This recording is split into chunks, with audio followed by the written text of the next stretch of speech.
neto. O ang awayan ng dalawang garapata ng mga Marcos. Ang galing nag-aaway-aaway sila, no?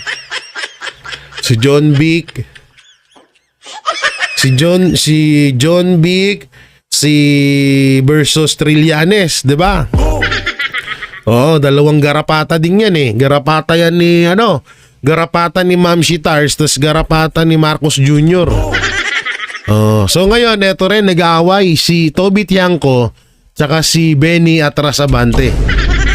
No? Oh, eto sabi niya, obvious naman na si Benny Abante attack crocodile ni Martin Romualdez.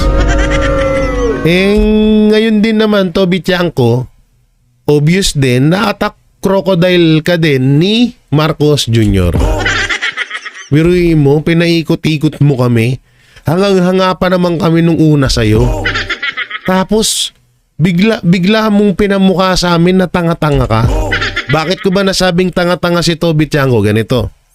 Diba, nung kamakailan lang may tawag dito, may sinabi siya sa interview na harap-harapan daw pinagalitan ni Marcos Jr. si Romualdez.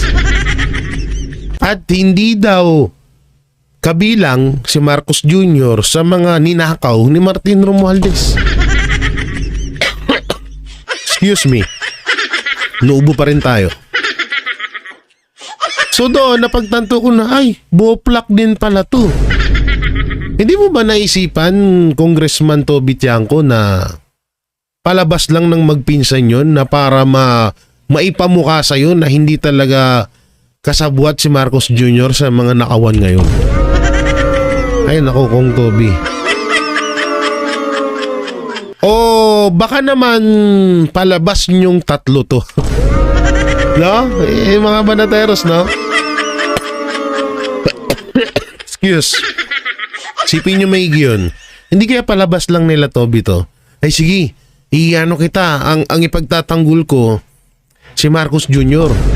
Tapos kung ngari, away-awayin ko si Romualdez. Alalaan ninyo, yung asawa ni Toby Tiangco ay pinsan si Martin Romualdez. Sino ba maniniwala dun sa ganun, diba? Porket pinagalitan sa harap mo, totoo na yun. Hindi mo ba naisip na pwedeng palabas lang nila yun? Ganun kalaki ang tiwala mo kay Marcos Jr. Kaya kung ano man, ganun ka katanga na ganun ka napaniwala ni Marcos Jr. Piruin mo yun. Kaya itong sinabi mo kay Benny Abante, bumabalik lang din sa'yo